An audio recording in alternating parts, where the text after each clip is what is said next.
बेटा नेक्स्ट हम बात करेंगे about velocity time graph.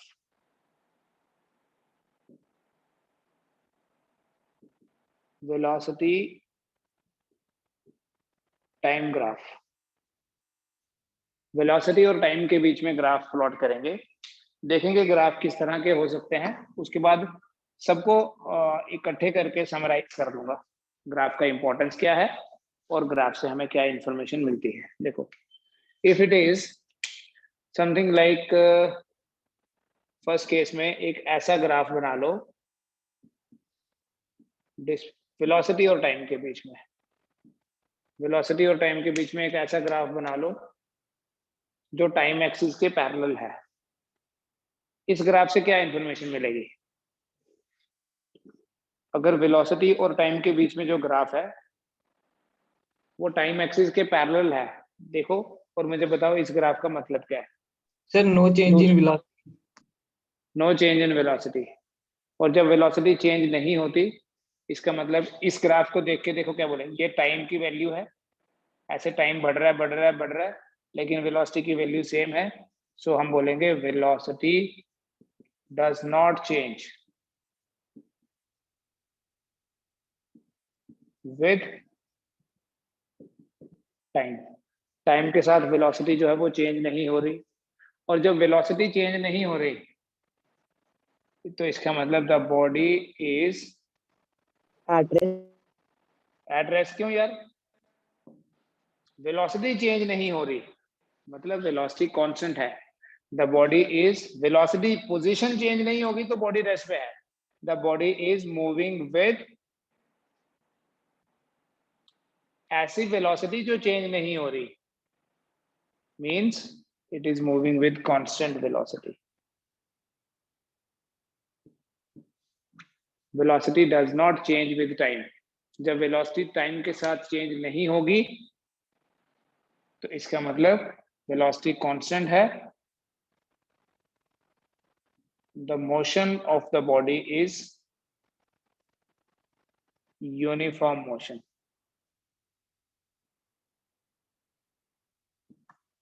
The motion of body is uniform motion. जब एक पार्टिकल यूनिफॉर्म वेलोसिटी मतलब कांस्टेंट वेलोसिटी से मूव कर रहा है तो ऐसा बोलने का मतलब है कि वो बॉडी मोशन में है with a uniform velocity. And जब भी वेलोसिटी यूनिफॉर्म होती है उस मोशन को यूनिफॉर्म मोशन बोलते हैं। ठीक है, कोई डाउट है बेटा? अब इस ग्राफ का भी इंपॉर्टेंस देखो क्या है। मान लो ये पॉइंट है जहां टाइम की वैल्यू है t1। इस t1 पे कुछ वेलोसिटी है, वही वेलोसिटी t2 पे भी है।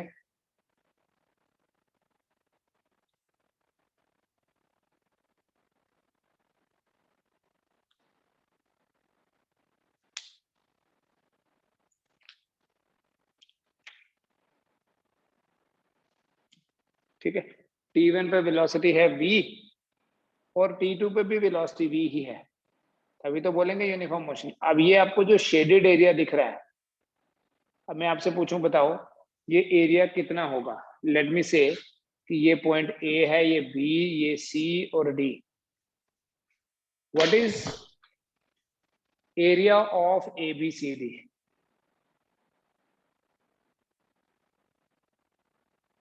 Area of A B C D किसके बराबर है? अगर आप बिल्कुल ज्योमेट्रिकली देखें, it is equal to A C into A B. Area of A B C D कितना है? A C into A B. बेटा जो ए सी है वो तो वेलोसिटी है, v वर्टिकली वेलोसिटी है। वेलोसिटी टाइम ग्राफ में देखो, ये तो आपको कल बताया था कि टाइम तो हमेशा अलोंग हॉरिजॉन्टल एक्सिस लेना है। Time is always taken along horizontal, velocity is always taken along vertical axis. Area of ABCD is equal to AC into AB, that is V into T2 minus T1. And you should know कि velocity into time जो है वो displacement होता है, याद है बेटा? Velocity is equal to displacement upon time, तो वेलोसिटी इनटू टाइम क्या हुआ? डिस्प्लेसमेंट। तो ये हो गया डिस्प्लेसमेंट के बराबर। ये बड़ा इंपॉर्टेंट एक कंक्लूजन है जिसे आप न्यूमेरिकल्स में यूज भी करेंगे, ग्राफिकल क्वेश्चंस करेंगे, कि जो एरिया है, the area under velocity time graph represents displacement. Velocity और टाइम के बीच में जो ग्राफ है, उस ग्राफ के अंडर जो एरिया होगा, that area represents displacement. Area under VT graph represents displacement. ठीक है, नोट करो इसको बेटा। अगर वेलोसिटी और टाइम के बीच में जो ग्राफ है, मान लीजिए ग्राफ ऐसा है, स्ट्रेट लाइन लेकिन inclined to the time axis at an angle theta, और ये एंगल है थीटा। बेटा जीरो टाइम पे जो वेलोसिटी है उसे हम u से रिप्रेजेंट करते हैं, we call it as the initial velocity. और किसी टाइम t पे जो वेलोसिटी होगी उसे हम बोलते हैं फाइनल वेलोसिटी।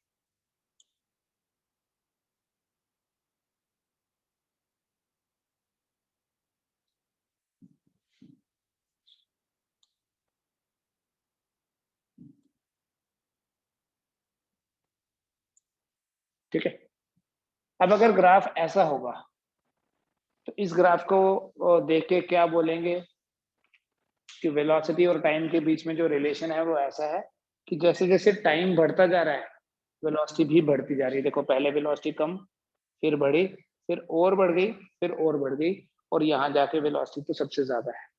अगर बेटा ग्राफ ऐसा होगा तो इसका मतलब जो वेलोसिटी है, velocity is increasing uniformly with time.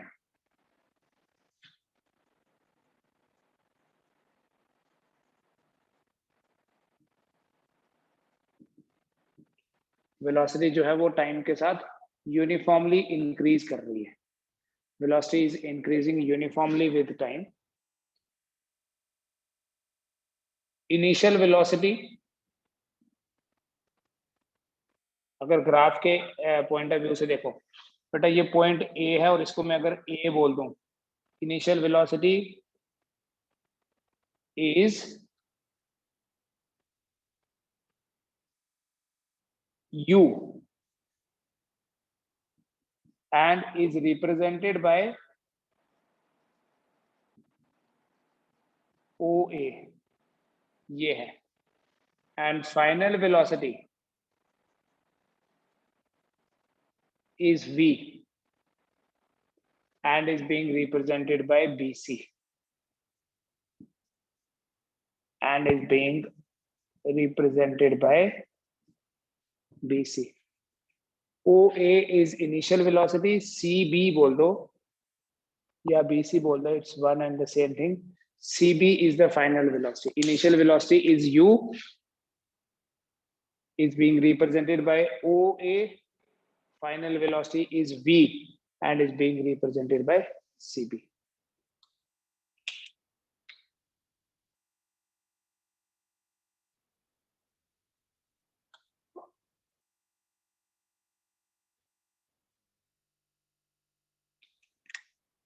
Initial final. देखो टाइम के साथ साथ वेलोसिटी में इंक्रीज हो रहा है, velocity is increasing with time. अब ग्राफिकली समझना है बेटा, you can see this is v और ये u है, तो ये होगा v माइनस u, और ये हमारा t है। इस ग्राफ में देखिए tan थीटा किसके बराबर होगा? According to the graph tan theta is equal to v minus u by t, it is perpendicular by base। लेकिन दो चीजें हैं, एक तो ये कि tan थीटा को हम बोलते हैं बेटा स्लोप, और दूसरा बाय डेफिनेशन ये v minus u by t तो a के बराबर है, एक्सेलरेशन के बराबर है, change in velocity upon time, याद है ना। तो हम इन दोनों स्टेटमेंट्स को कंबाइन करके बोलेंगे therefore a is equal to tan theta, acceleration is equal to tan theta, right. So conclusion क्या है, the slope of VT graph represents acceleration. Velocity और टाइम के बीच में जो ग्राफ है, उस ग्राफ की स्लोप क्या रिप्रेजेंट करती है, slope of velocity time graph represents acceleration. Velocity और टाइम के बीच में जो ग्राफ है, उस ग्राफ की स्लोप एक्सेलरेशन को रिप्रेजेंट करती है। So when velocity is increasing uniformly with time, you can see here velocity increasing uniformly with time, theta is less than 90 degree, ठीक है। और tan थीटा जो है वो एक्सेलरेशन होगी। अगर ये ग्राफ ऐसा ना होके, फिर आप खुद कंक्लूजन निकाल सकते हैं बेटा। ग्राफ ऐसा नहीं होके, मान लीजिए ग्राफ जो है वो ऐसा है,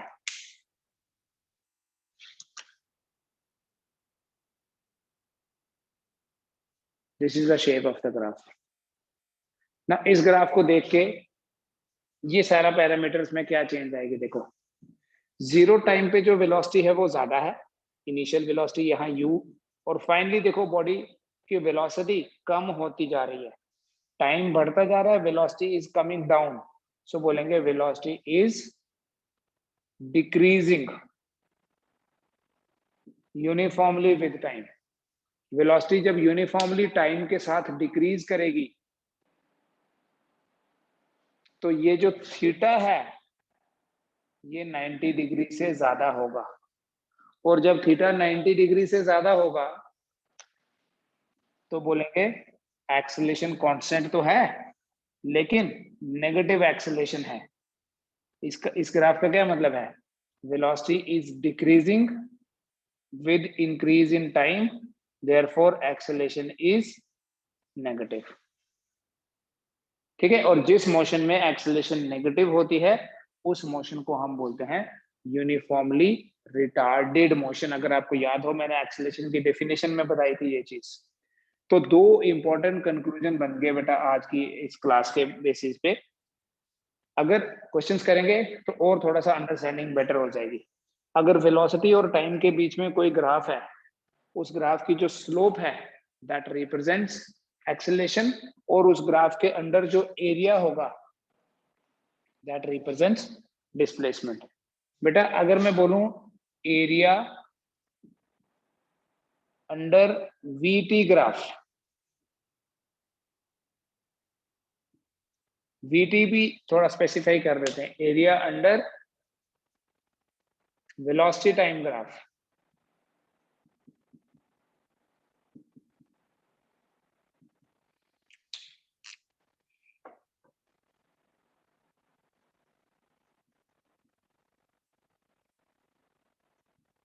area under velocity time graph represents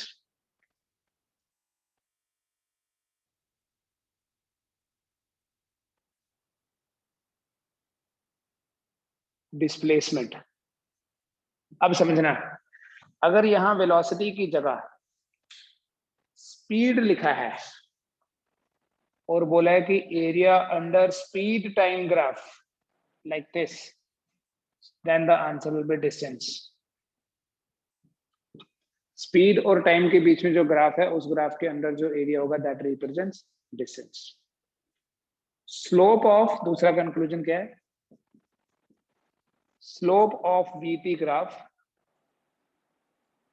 velocity और टाइम के बीच में जो ग्राफ है, उस ग्राफ की जो स्लोप होगी दैट रिप्रेजेंट्स एक्सेलरेशन। तीनों ग्राफ बना रहा हूं बेटा एक बार फिर से, एंड इसके बेसिस पे क्या कंक्लूजन निकालेंगे, फाइनल कंक्लूजन क्या है वो देखेंगे।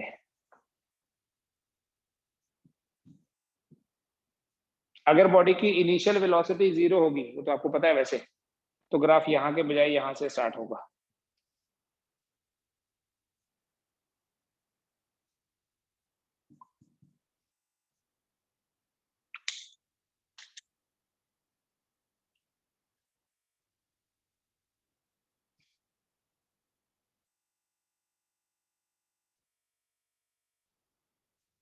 बेटा अगर ग्राफ ऐसा है, इसका मतलब ये है थीटा की वैल्यू 0 है। थीटा किसके साथ एंगल होता है? उस ग्राफ का एक्स एक्सिस के साथ जो एंगल बनता है उसे थीटा से रिप्रेजेंट करते हैं। थीटा 0 होगा तो tan थीटा 0 होगा, बिकॉज tan 0 0 होता है, which means that a equal to 0, acceleration is equal to 0। यहां जो थीटा है that is less than 90 degree, theta is less than 90 degree, tan theta will be positive and therefore acceleration will be positive। और जिस motion में acceleration positive होती है that is called as accelerated motion।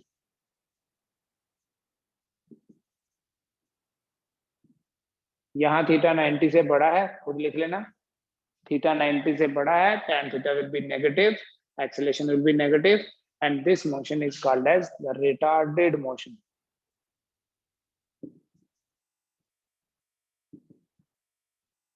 तो जब acceleration positive है एक्सेलेरेटेड motion, जब acceleration negative का मतलब वेलोसिटी डिक्रीज हो रही है विद टाइम, एक्सेलेरेशन पॉजिटिव होने का मतलब वेलोसिटी इंक्रीज हो रही है विद टाइम, और एक्सेलेरेशन 0 होने का मतलब वेलोसिटी चेंज नहीं हो रही।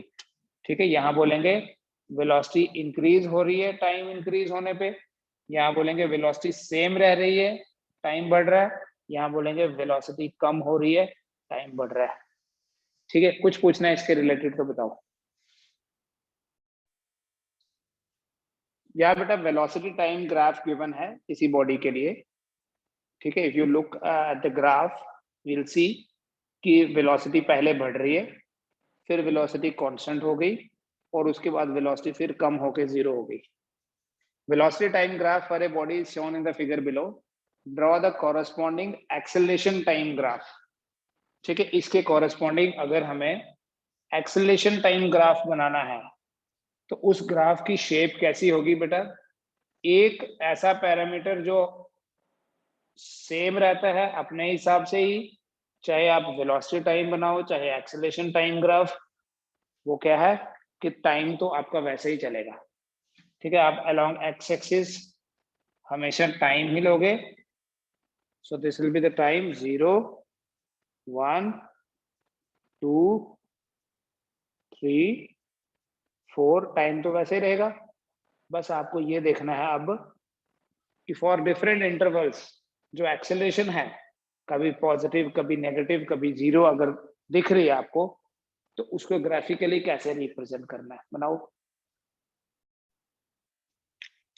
देखो बेटा, पहले 1 सेकेंड के लिए क्या हुआ, वेलोसिटी 0 से 4 हो गई,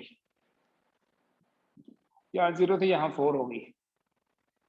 वेलोसिटी जब बढ़ रही है तो एक्सेलरेशन पॉजिटिव होता है। ठीक है, या तो आप एक्सेलरेशन सीधा फाइंड करो change in velocity upon time, या सीधा हमने तो पढ़ लिया अभी कि वेलोसिटी टाइम ग्राफ की जो स्लोप होती है दैट रिप्रेजेंट्स एक्सेलरेशन। तो स्लोप मतलब tan थीटा, तो ये है बेटा आपके पास परपेंडिकुलर 4 और बेस जो है वो 1 है, तो 4/1 यहाँ से लेके यहाँ तक एक्सेलरेशन की, अगर मैं इसको a1 बोल दूं that is equal to 4/1 equal to 4 metre पर सेकेंड स्क्वायर। पहले 1 सेकेंड के लिए ये 2 ये 4 है, अगर तो एक्सेलरेशन इज 4 मीटर पर सेकेंड, कांस्टेंट है बेटा। जब वेलोसिटी यूनिफॉर्मली बढ़ रही है एक्सेलरेशन कांस्टेंट होगी। फिर अगले 1 2 3 4 5 सेकेंड के लिए, अगले 5 सेकेंड के लिए वेलोसिटी कांस्टेंट है, अगले 5 सेकेंड के लिए वेलोसिटी कांस्टेंट है, और जब वेलोसिटी कांस्टेंट होती है तो एक्सेलरेशन 0 होगी, है कि नहीं? फिर लास्ट के 2 सेकेंड के लिए देखो वेलोसिटी कम हो रही है, सेकेंड पार्ट में एक्सेलरेशन 0 आ गई। ये ग्राफ के 3 पार्ट्स हैं, 1, 2 एंड 3। सेकेंड पार्ट में एक्सेलरेशन 0 आ गई और थर्ड पार्ट में एक्सेलरेशन देखो, वेलोसिटी कम होके 0 हो गई, तो एक्सेलरेशन कितनी होगी? सोचो, एक्सेलरेशन विल बी, हम tan थीटा निकाल लेते हैं, क्या बोलेंगे? 4/2 विल बी 2 मीटर पर सेकेंड स्क्वायर। लेकिन ये वाली जो एक्सेलरेशन है, इट इज ऑब्वियस कि इस पोर्शन में एक्सेलरेशन नेगेटिव है, तो कितनी नेगेटिव? 2। तो लिखेंगे ये अगर 2 है तो 5 से लेके 7 तक जो एक्सेलरेशन है दैट वुड बी -2 मीटर पर सेकेंड स्क्वायर। सो पहले 1 सेकेंड के लिए एक्सेलरेशन 4 है, अगले 5 सेकेंड के लिए एक्सेलरेशन 0 है और लास्ट के 2 सेकेंड के लिए एक्सेलरेशन जो है वो -2 है। तो ये आपके पास एक्सेलरेशन टाइम ग्राफ बन गया बॉडी के लिए।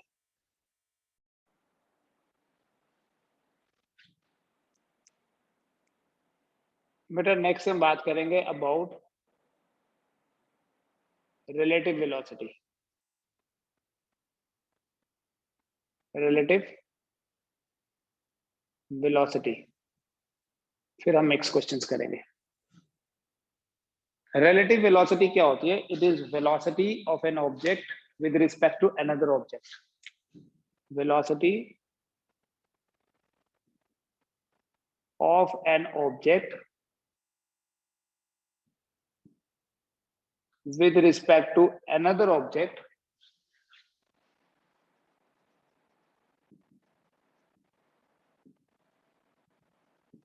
which is also in motion.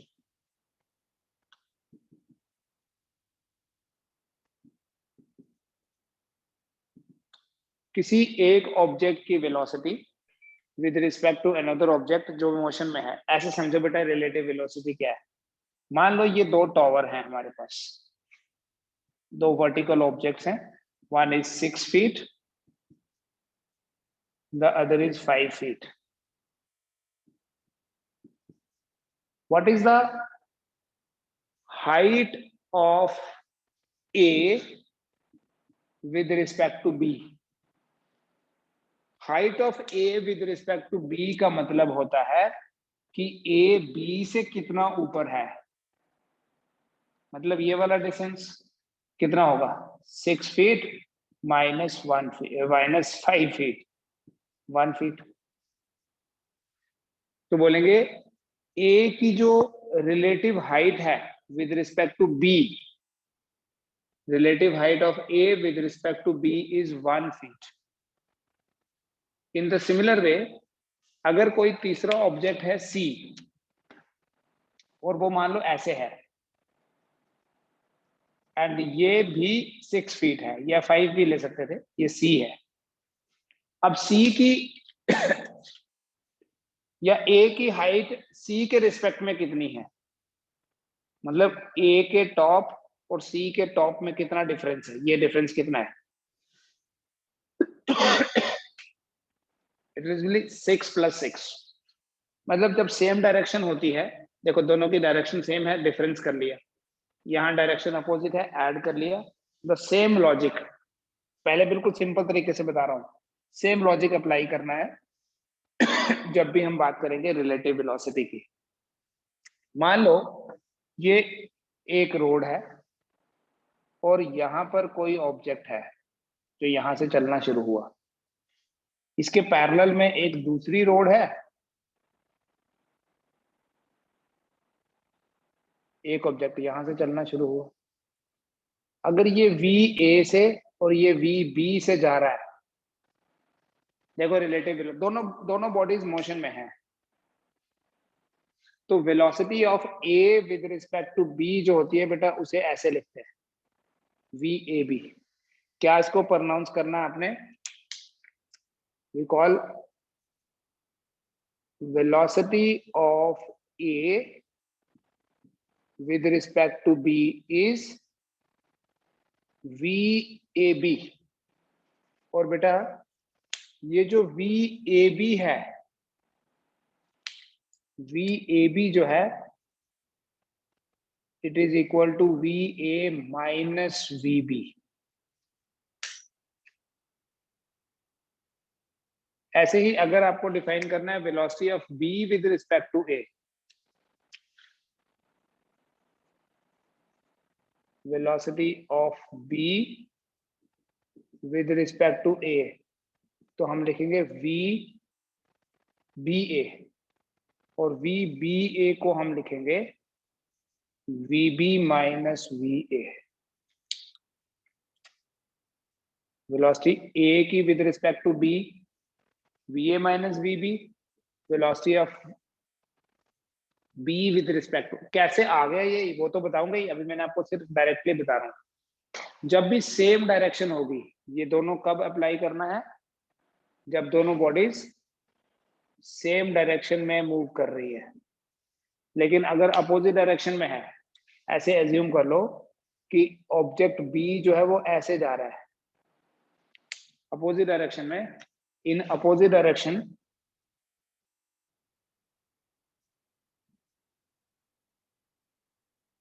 जब दोनों बॉडीज अपोजिट डायरेक्शन में होती हैं, we write V A B equal to V A minus minus V B, so it becomes V A plus V B.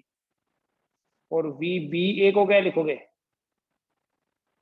Minus of V A plus V B. It is actually, कैसे आ गया, V B तो पहले ही negative है, minus V A, तो minus common लेके V A plus V B. जब भी बॉडी सेम डायरेक्शन में मूव करेंगी तो रिलेटिव वेलोसिटी कैसे फाइंड करेंगे, उनका डिफरेंस फाइंड कर लो। और अगर अपोजिट डायरेक्शन होगी, द सेम लॉजिक, ये अगर दो टॉवर है यहाँ, तो ये इससे कितना ऊपर है ये डिफरेंस है। लेकिन अगर एक ऐसे होगा तो ये इससे कितना डिफरेंस है, तब दोनों को ऐड करते हैं। जब रिलेटिव, डायरेक्ट फॉर्मूला ये है, न्यूमेरिकल्स में तो इसी से होगा, लेकिन इसका डेरिवेशन करेंगे हम कल वाली क्लास में। अगर सेम डायरेक्शन होती है तो डिफरेंस, और अगर अपोजिट डायरेक्शन होती है तो एडिशन।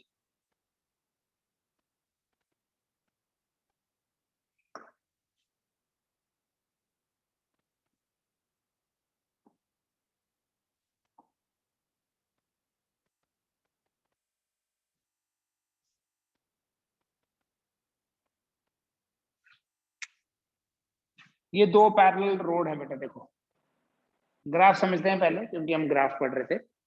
ग्राफ समझते हैं, रिलेटिव मोशन में क्या होता है ग्राफ। मान लो एक बॉडी यहाँ है, दूसरी बॉडी यहाँ है, यह है ए, यह है बी। ए की जो इनिशियल डिस्प्लेसमेंट है that is X A zero, B की जो इनिशियल डिस्प्लेसमेंट है that is X B zero. V A से ये वेलोसिटी जा चलती गई बॉडी, ये वी बी से यहाँ पहुंच गई, इसकी फाइनल डिस्प्लेसमेंट हो गई एक्स ए, और इसकी फाइनल डिस्प्लेसमेंट हो गई एक्स बी। जैसे कल भी डायग्राम बनाई थी वहां, लेकिन ए और बी नहीं लिखा था, ऐसे लिखा था एक्स जीरो एक्स, यहाँ लिख दिया X A zero X A, X B zero X B. ठीक है, देखिए बेटा, अब जब हमारे पास सिचुएशन ऐसी है कि दो बॉडीज मोशन में है, दोनों बॉडीज मोशन में है, तो मान लेते हैं कि ए की जो इनिशियल डिस्प्लेसमेंट है वो ज्यादा है। बेटा आपको ये चीज देखनी है, ए की जो इनिशियल डिस्प्लेसमेंट है वो ज्यादा है, बी की इनिशियल डिस्प्लेसमेंट कम है। अलोंग एक्स एक्सिस में एक्स ले रहा हूं। अगर कल आपको समझाया था, अगर ए की डिस्प्लेसमेंट ज्यादा है तो ये है एक्स ए जीरो, बी की डिस्प्लेसमेंट थोड़ी कम है, वो है एक्स बी जीरो। बेटा अगर ये दोनों बॉडीज सेम वेलोसिटी से ट्रेवल कर रही हैं, यहां ग्राफ से हम वेलोसिटी कैसे देखते हैं, remember yesterday's class, displacement time graph की जो स्लोप होती है that represents velocity. Displacement time graph की जो स्लोप होती है दैट रिप्रेजेंट्स वेलोसिटी। अगर दोनों बॉडीज की वेलोसिटी सेम है तो दोनों ग्राफ्स की स्लोप एक जैसी होगी। स्लोप एक जैसी होने का मतलब ये है कि अगर ये वाला एंगल थीटा है, ये वाला एंगल भी थीटा होगा। दूसरा पॉइंट क्या है, मोशन ऐसे ही हो रहा है लेकिन वी ए जो है वो वी बी से ज्यादा है। Now I again take the same axis, इधर एक्स लेना, ये है एक्स ए जीरो क्योंकि ए आगे है बी पीछे है। जिसकी वेलोसिटी ज्यादा होगी बेटा उसकी स्लोप ज्यादा होगी। देखो जो बॉडी आगे है अगर इसकी वेलोसिटी ज्यादा होगी तो इसकी स्लोप ज्यादा होगी, और अगर इसकी वेलोसिटी कम होगी दूसरे की तो उसकी स्लोप भी कम होगी। जिसकी वेलोसिटी ज्यादा, ये सेकंड केस है, V A is greater than V B.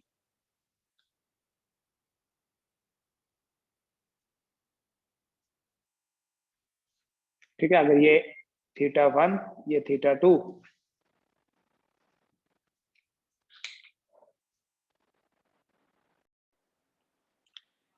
बेटा अगर दोनों बॉडीज की वेलोसिटी सेम है तो दोनों बॉडीज की स्लोप एक जैसी होंगी। आप ऐसे देखना, एक बॉडी आगे है और एक पीछे है, दोनों सेम वेलोसिटी से जा रही हैं तो इनके बीच में जो डिस्टेंस है वो हमेशा सेम रहेगा। दो पैरेलल लाइंस हैं उनके बीच का डिस्टेंस हमेशा सेम। लेकिन जो बॉडी आगे है अगर ये फास्ट मूव कर रही है, क्या लिखा मैंने, वी ए वी बी से ज्यादा है। अगर ये फास्ट मूव कर रही है ये स्लो मूव कर रही है तो इनके बीच का जो डिस्टेंस है वो तो बढ़ता ही जाएगा। जब इनके बीच का डिस्टेंस बढ़ता जा रहा है तो वो आप यहाँ से व्यू कर सकते हो, यहाँ से ऑब्जर्व कर सकते हो कि जो बॉडी आगे थी उसकी स्लोप ज्यादा है, जो बॉडी पीछे है उसकी स्लोप कम है। तो ये एंगल बड़ा है इसलिए गैप बढ़ता जाएगा।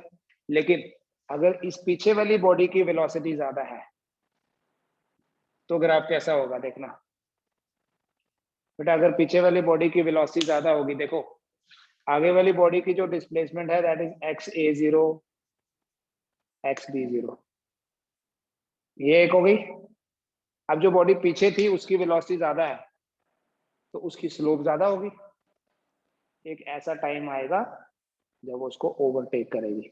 This is called as TO, time of overtaking. यहाँ क्या है बेटा, V B is greater than V A. दोनों बॉडीज की वेलोसिटी सेम है तो दोनों की स्लोप सेम होगी। याद है बेटा डिस्प्लेसमेंट टाइम ग्राफ की जो स्लोप होती है दैट रिप्रेजेंट्स वेलोसिटी। स्लोप दोनों की सेम, दोनों की वेलोसिटी सेम। जिसकी स्लोप ज्यादा उसकी वेलोसिटी ज्यादा। तो जो बॉडी आगे है उसकी स्लोप ज्यादा है तो इसका मतलब वो और आगे निकल गई, और जो बॉडी पीछे है जब उसकी स्लोप ज्यादा होगी तो वो पहले वाली को, जो आगे जा रही थी वो स्लो है, जो पीछे से आई वो फास्ट है तो वो उसको ओवरटेक कर लेगी। ठीक है, तो इस तरह से रिलेटिव मोशन में भी ये ग्राफ बनाने हैं, डिस्प्लेसमेंट टाइम ग्राफ स्पेशली। इसको हम कल डिटेल में भी देखेंगे मैथमेटिकली। ठीक है, इतना कर लीजिए आज। इससे रिलेटेड कोई भी डाउट होगा, मैं एक असाइनमेंट भी दे रहा हूं आपको, फिर हम उसको डिस्कस करेंगे कल। Thank you.